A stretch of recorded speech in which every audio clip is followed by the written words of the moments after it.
다니엘 12장 1절에서 13절까지 말씀인데요. 다 같이 그냥 보도록 하겠습니다.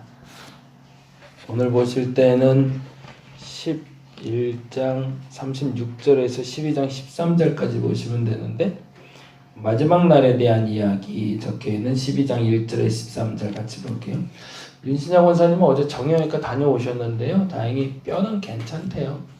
그냥 타박 좀 있고 좀 이제 몸이 좀 놀래서 좀 그런데 네, 넘어지셔서, 그래서 나이 드신 분들이 하여튼 걸어 다닐 때 조심하셔야 되는데, 우리 권사님도 조심하는 분이신데 어떻게 하다 보니까 잘못해서 이게 삐끗하게 됐는데, 하여튼 이번 주는 조금 좀 힘드실 것 같아요. 그래서 다행히 그래도 어제 버스까지 타고 갔다 오셨다는 거 보니까 많이 좋아지시는 것 같아요. 그래도 많이 기도해 주시고 속히 회복할 수 있도록 기도 부탁드리겠습니다.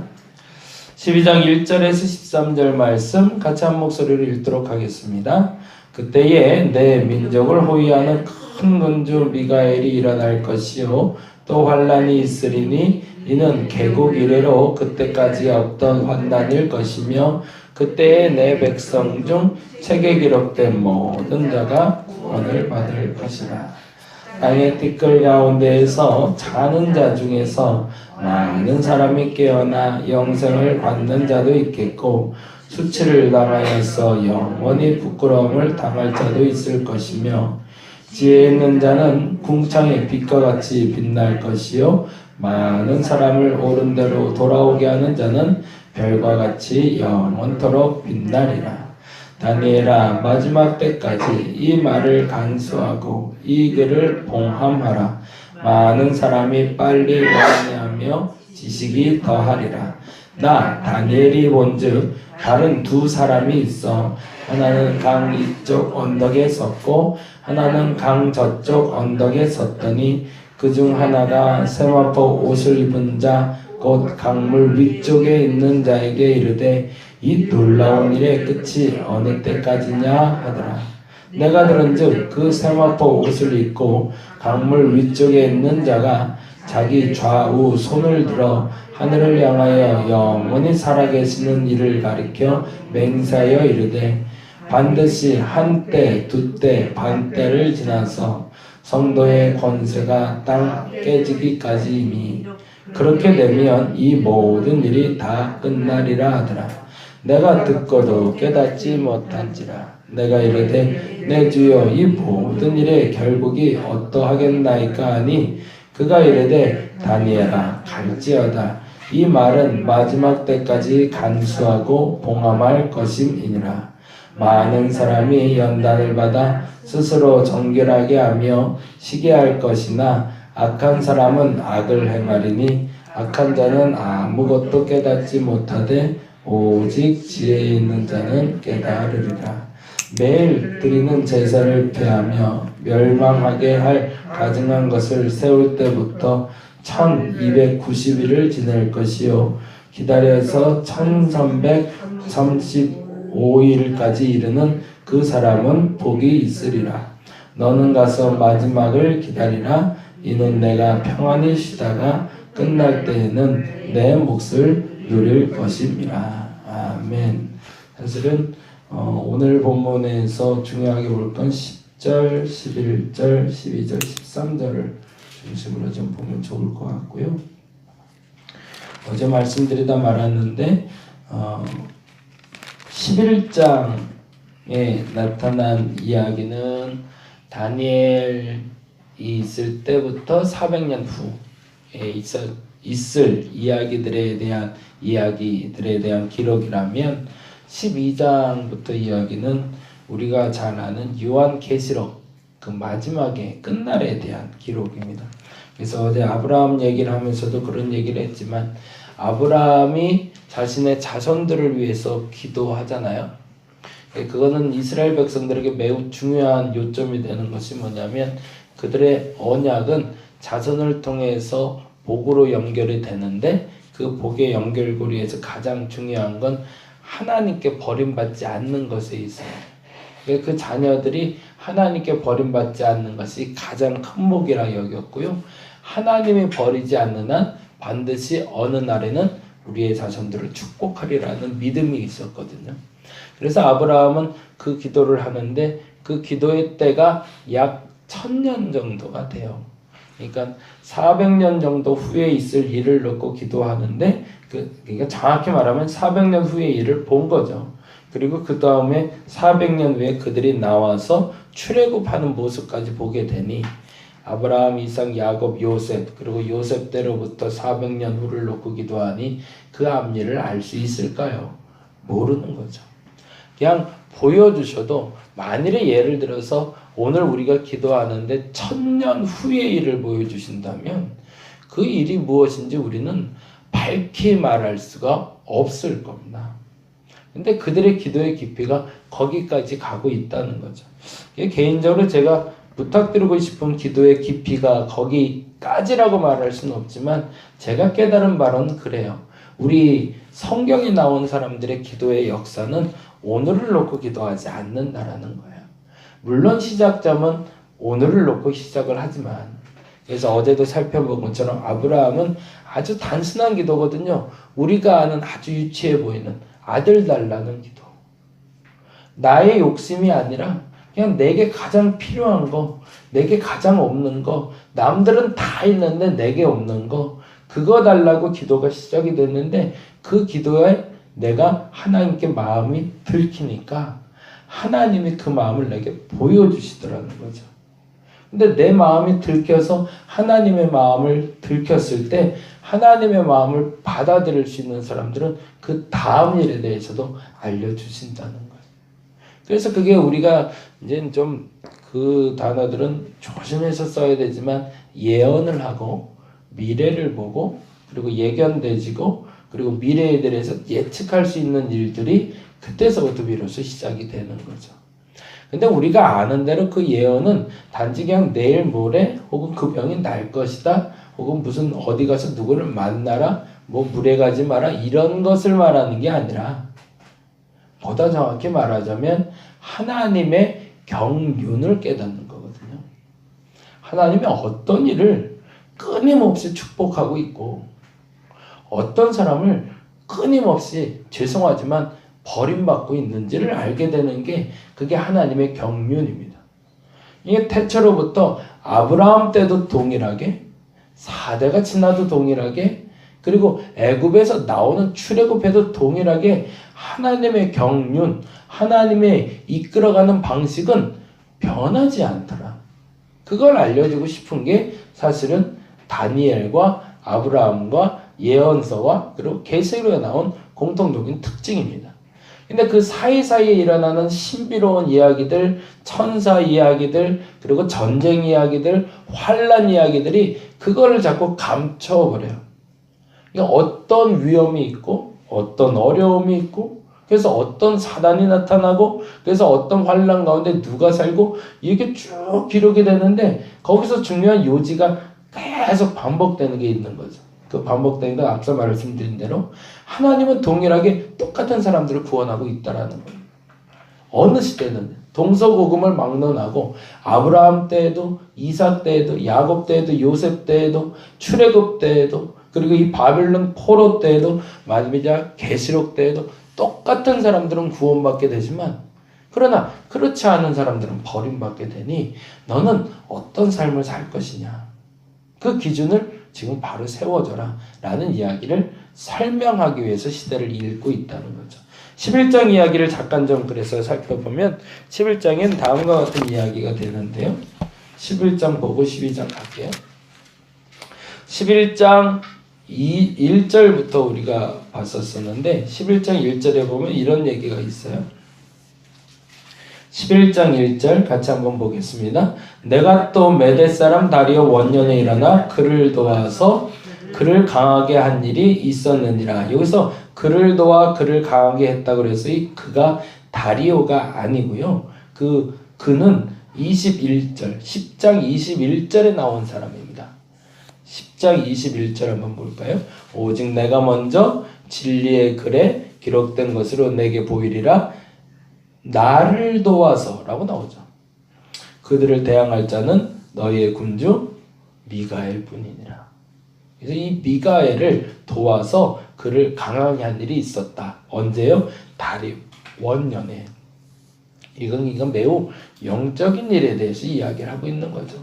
그러니까 어떤 사람에 대한 이야기가 아니라 그가 봤던 환상에 대한 이야기인데, 근데 어제도 말씀드린 것처럼 11장의 예언은 너무 정확히 맞아 들어가고 있기 때문에 학자들 얘기에 이거는 추가된 본문이다.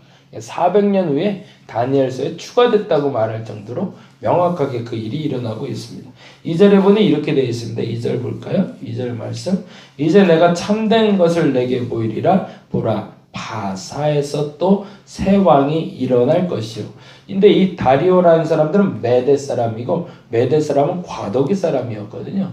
이 메대 그리고 바사라고 불리는 페르시아의 왕이, 새 왕이 일어날 건데, 그 후에 넷째는 그들보다 심히 부유할 것이며, 그가 그 부유함으로 강하여진 후에는 모든 사람을 충동하여 헬라 왕국을 칠 거라고 되어 있잖아요.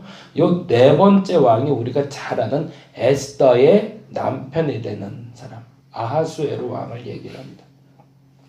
페르시아 왕국이 네 번의 왕국을 거치게 되는데, 그분은 네 번째 왕인 이 아하수에로 왕이 이 세 왕보다 가장 강하게 돼서 헬라라는 나라를 치게 될 거라는 걸 지금에 말하는 알렉산더 대왕이 이제 나오게 되는 거죠.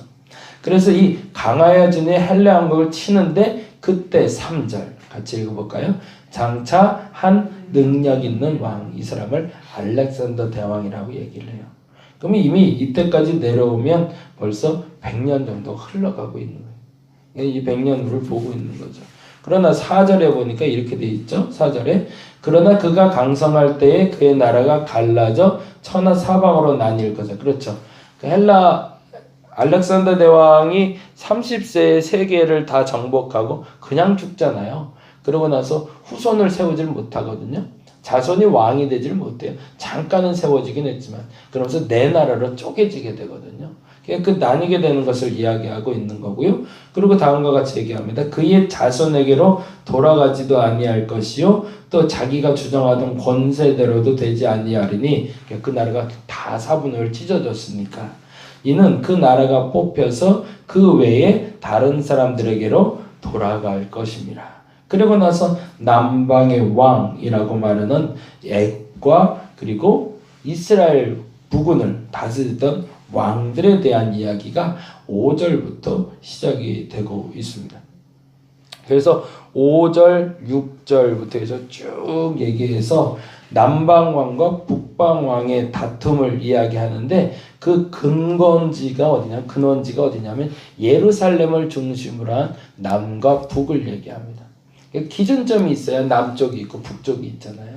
그래서 그때 당시에 일어나는 일들에 대해서 약 400년 동안 일어나는 일을 11장 전체에서 쭉 얘기를 하고 있어요. 그러면서 하나님의 백성들에 대해서 이야기하기보다는 아주 재미난 표현이 나오는데 33절로 확 넘어가 볼까요?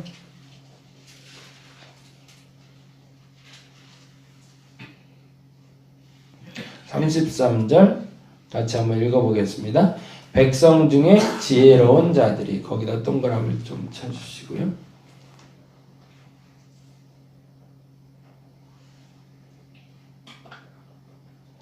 (35절) 또 그들 중 지혜로운 자 몇 사람이 라고 얘기하면서 성경에선 다르게 증명된 구원받은 자에 대한 또 다른 증표로 지혜로운 자라는 단어를 쓰고 있어요. 그리고 이 단어가 유추가 돼서 더 깊이 훅 하고 시간을 한 2000년 정도가 확 지나간 후에 나타나는 게 바로 12장이 됩니다. 그럼 그 지혜로운 자들은 누굴까라는 거죠. 아까 말씀드린 거하고 동일한 거예요. 지금 이제 계속 우리가 살펴보고 있는 건 어떤 왕조가 일어나고 어떤 왕조가 무너지고 어떤 나라가 세워지고, 이게 중요한 게 아니었던 거죠. 다니엘의 포커스도 글로 가고 있질 않습니다. 그렇다면 그 모든 경륜 가운데 하나님의 인도하신 가운데 살아남는 자들은 누군가? 누가 살아남는다인 거죠? 지혜로운 자들이.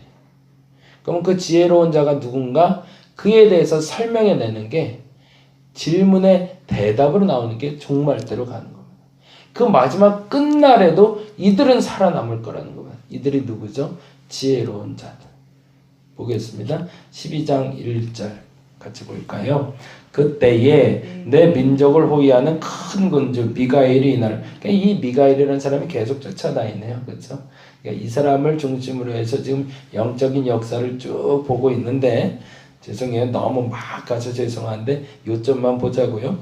일어날 것이요 또 큰 환란 또 환란이 있으리니 이는 개국 이래로 그때까지 없던 환란일 것이며, 개국이란 말은 나라가 생성되고라는 표현도 되지만 이 땅이 시작되고 나서 지금까지 겪지 못한, 아마도 그러니까 이때 이 계시록에 나타난 그 환란의 모습을 다 본 것 같아요. 다니엘이 이미. 근데 그거는 굳이 다니엘은 설명할 필요가 없었던 거죠. 왜 그랬을까요? 거기에 집중할 게 아니니까. 누가 어떤 환란을 당하고 뭐 천지가 어떻게 개벽을 하고, 이게 지금 다니엘에게 중요한 게 아니에요. 요지를 찾아가는 거니까. 근데 계시록의 기자인 요한은 그게 너무 충격적인 사건이었기 때문에 다 기록했지만, 다니엘은 곱씹고 곱씹어도 그 환란은 굳이 기록할 필요가 없는 거죠. 왜 성경에 지옥에 대한 기록이 없을까요? 굳이 지옥을 자세히 알 필요가 없으니까. 그죠? 우리가 지옥을 자세히 알아야 되면 지옥을 자세히 설명해 놨겠죠. 근데 굳이 그건 자세히 알 필요가 없거든요. 그러니까 다니엘은 이 환란을 자세히 알 필요는 없는 거죠. 그러나 개국 이래로 어마어마한 환란이 올 거라는 거예요. 근데 그때도, 그럼에도 불구하고 살아남는 자들이 있더라는 거죠. 그럼에도 불구하고 하나님의 경륜 가운데 구원받는 자가 있고 구원 못 받는 자가 있더라는 거죠. 그걸 지금 설명하는 게 목적이니까. 그래서 12장 1절에 다시 이렇게 합니다. 그때에 내 민족들이 호위하는 큰 군주 미가엘이 일어날 것이요 또 환란이 있으리니 이는 개국 이래로 그때까지 없던 환란일 것이며, 그때 내 백성 중 줄쳐놓을게요. 책에 기록된 모든 자가, 구원받은 자가 있더라 이거죠. 그 환란 중에도, 그 어려움 중에도 책에 기록되는 사람들이 있다. 이게 첫 번째 힌트죠. 다니엘이 찾았던 거죠. 도대체 누구는 사는 거냐? 도대체 누가 구원받는 거냐? 봤더니 그 생명책에 기록된 자는 살더라. 그럼 그 생명책에 기록된 자를 찾아가는 거죠. 어떤 사람들일까? 2절. 땅의 티끌 가운데에서는 자는 자 중에서 많은 사람이 깨어나 영생을 받는 자도 있겠고, 수치를 당하여서 영원히 부끄러움을 당할 자도 있을 것. 두 가지로 확 구분된다는 거죠. 어떤 자는 영생, 참 이 표현이 구약에 나온다는 것도 독특해요. 다른 데서는 나오지 않는 표현인데 영원한 생명을 얻는다는 표현이 나옵니다. 그리고 영원한 생명과 반대가 되는 수치가 당하여 영원히 부끄러움을 당한, 그러니까 영생과 영원히 부끄러움과는 완전히 차이가 나는 단어가 되죠. 그런데 그들이 누구냐? 바로 3절에 있는 사람들이라는 거죠. 3절 읽어볼까요? 뭐라고 되어 있죠? 지혜 있는 자는 궁창의 빛과 같이 빛날 것이요. 이 지혜 있는 자가 누구다가 그 다음에 연결돼서 설명합니다. 뭐라고 되어 있죠? 많은 사람을 옳은 대로 돌아오게 한 자가 지혜로운 자라는 거죠. 저와 여러분이 전도해야 되는 이유는 거기에 있습니다. 교회를 채우는 게 목적이 아니라 저 사람이 진짜 구원받은 사람인지, 저 사람이 정말 생명책에 기록된 사람인지를 알 수 있는 방법은 뭐라고요? 지혜로운 사람. 그 지혜로운 사람은 누구라고요? 사람들을 옳은 대로 돌이킬 수 있는 사람이래요. 전도를 해보면 그래서 알아요. 내가 구원받은 사람인지 구원 안 받은 사람인지. 전도해보면 교회 나오라고 전도하는 사람이 있고 예수 믿을 수 있도록 전도하는 사람이 있어요. 진짜 구원받은 사람은 누굴까요? 예수 믿도록 인도하는 사람이겠죠. 저와 여러분이 그 지혜로운 자가 되시길 바랍니다. 이건 영원 불변이라는 거예요. 하나님께로 옳은 곳으로 돌이킬 수 있는 사람들은 반드시 구원받는다는 거예요. 그 지혜가 여러분에게 있기를 간절히 바랍니다. 그리고 나서 10절, 12절, 12절, 13절에 다음과 같이 기록되죠. 많은 사람이 연단을 받아 스스로 정결하게 하며 시기할 것이나 악한 사람은 악을 행할 거래요. 그럼에도 불구하고 분리될 거라는 거죠. 옳게 하는 자도 있겠지만 반대로 행하는, 이렇게 말을 해도 이렇게 전도하라고 해도, 이렇게 예수 믿으라고 해도 안 믿는 사람들은 안 믿더라는 거예요. 그거를 우리는 탓할 수는 없지만, 그러나 나 중심으로 보았을 때 내가 하나님께 구원받음을 알기 위해선 내게 지혜가 있는가? 근데 그 지혜는 뭐라는 거죠? 내가 예수를 전할 자신이 있는가? 그렇다면 그 사람은 영원히 별과 같이 빛날 거라는 거예요. 불변, 언제도, 종말 때에도, 언제도, 지금도. 그러면 진짜 그 사람에게 믿음이 있는지 믿음이 없는지를 구별할 수 있는 기준은 어디에 있다? 그 말에, 그 행동에 진짜 예수를 전할 수 있는 행동과 말이 있는가 없는가를 보면 안다는 거죠. 어저께 제보자들이라는 TV 프로그램에 신천지 얘기가 또 나와서 난리가 좀 났었는데, 결론과 대답을 안 주고 사단난 얘기만 또 꾸며서 아주 가십거리를 만들어서 TV 프로그램을 만들었더라고요. 사람들이 또 다 싫어하게 생겼어요. 교회도 싫고 신천지도 싫고 다 싫게 생겼는데, 기준을 제시해줘야 되는데 세상이 기준을 제시 안 해줘요. 이제는 선택하라고 얘기해요. 너희들 보기에도 저것도 잘못되고 저것도 잘못되지 않았냐고. 이때 말할 수 있는 저와 여러분이 되었으면 좋겠습니다. 마지막 때에도 하나님의 경륜이 있는 한 지혜로운 자들, 옳은 길로 돌아오게 하는 자들은 구원받을 겁니다. 영원히 빛날 겁니다. 저와 여러분이 그 일을 감당할 수 있는 오늘 한 날 그 생을 살아갈 수 있는 저와 여러분이 되시기를 간절히 바랍니다. 기도하겠습니다. 멈추지 말아야 됩니다. 구원의 사역은 멈춰지면 안 됩니다. 근데 어느 날부턴가 갈등이 됩니다. 절대 진리가 없다라고 말하는 사람들이 있고, 그런 건 원래 존재하지 않았다고 얘기하는 사람들도 있습니다. 예수 그리스도에 대한 복음을 전하는 게 가치 있어 보이질 않고 하찮 보이고 창피할 때도 있습니다. 이상한 일입니다. 예수를 전하는 게 창피합니다. 정말로 놀라운 일입니다. 그 일을 생각하면서도 나도 그렇다고 고개를 끄덕일 때도 있습니다. 하나님, 지혜 있는 자가 되게 하여 주시옵소서. 참된 지혜는 많은 사람을 옳은 대로 돌아오게 한 자입니다. 그 참 지혜를 내게 있게 하여 주시옵소서. 그들은 궁창의 빛과 같이 빛날 것이요 별과 같이 영원히 빛날 겁니다. 너는 구원받았는가? 그것을 말로 대답하려고 하지 말게 하시고 삶으로 대답할 수 있는 우리가 되게 하여 주시옵소서. 감사합니다. 고마우신 예수님 이름으로 기도드렸습니다. 다 같이 기도하고 돌아가도록 하겠습니다.